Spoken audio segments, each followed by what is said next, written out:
एक दुनिया है जहां भस्म, तप और ध्यान के बीच साधना होती है। यह दुनिया है नागा सन्यासियों की, जो जीवन को एक नए नजर से जीते हैं। नागा साधुओं का जीवन कैसा होता है, इनसे जुड़ी कुछ अनसुनी कहानियां। इस वीडियो में बात इन्हीं नागा साधुओं की होगी, जो इस महाकुंभ में पूरी दुनिया के आकर्षण का केंद्र बने हुए हैं। नमस्कार, मैं हूं साक्षी और आप देख रहे हैं जागरण.com।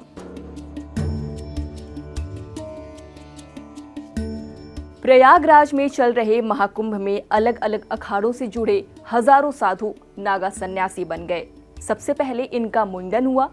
इसके बाद इन्होंने गंगा स्नान कर अपने माता पिता समेत 7 पीढ़ियों का पिंडदान कर अपने घर परिवार से नाता तोड़ दिया। सांसारिक जीवन त्यागने के बाद इन नागा साधुओं की आगे की राह बहुत कठिन हो जाती है।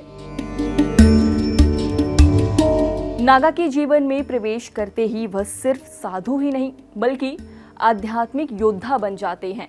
भस्म उनके शरीर का हिस्सा बन जाती है, जो सिर्फ एक बाहरी प्रतीक नहीं, बल्कि उनके जीवन के अंदर गहरे संघर्ष और त्याग को बताता है। नागा सन्यासी अपने शरीर और आत्मा के बीच के रिश्ते को नए दृष्टिकोण से समझते हैं। ये कई दिनों तक कठिन तपस्या में लीन रहते हैं। नागा साधु अक्सर भस्म लपेटे हुए और हाथों में त्रिशूल लेकर योग साधना करते हैं। ये तपस्वी प्राणायाम समेत कई योग अभ्यासों को करते हैं। इसी वजह से चाहे भीषण सर्दी हो या गर्मी, ये नागा सन्यासी भस्म और योग से खुद को सशक्त और शरीर के तापमान को नियंत्रित करते हैं।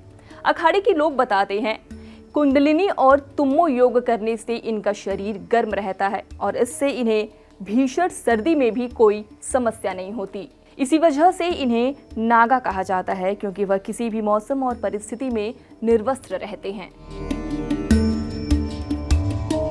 महाकुंभ में नागा बने सन्यासी अलग अलग अखाड़ों से ताल्लुक रखते हैं, इसलिए इन अखाड़ों में रहकर ये कठिन साधना में लीन रहते हैं।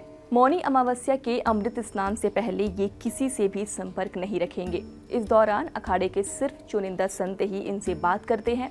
इस बार 29 जनवरी को मौनी अमावस्या है। उसी दिन नागा सन्यासियों का अमृत स्नान होगा, तभी वे किसी से भी बात कर सकेंगे।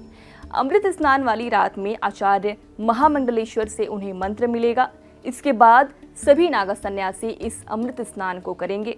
इनके लिए वह सिर्फ एक स्नान नहीं, बल्कि आत्मा के शुद्धिकरण और ईश्वर से मिलने का पल होता है। भोलेनाथ की भक्ति में लीन रहते हुए नागा साधु 17 श्रृंगार करने में विश्वास रखते हैं, जिनमें भभूत, चंदन, रुद्राक्ष की माला, डुल माला, डमरू, चिमटा और पैरों के कड़े आदि शामिल हैं। पौराणिक मान्यताओं की माने तो नागा साधु के 17 श्रृंगार ही शिव भक्ति का प्रतीक हैं। नागा सन्यासियों के लिए ये साधना सिर्फ एक जीवन शैली ही नहीं, बल्कि एक अनंत यात्रा है। नमस्कार।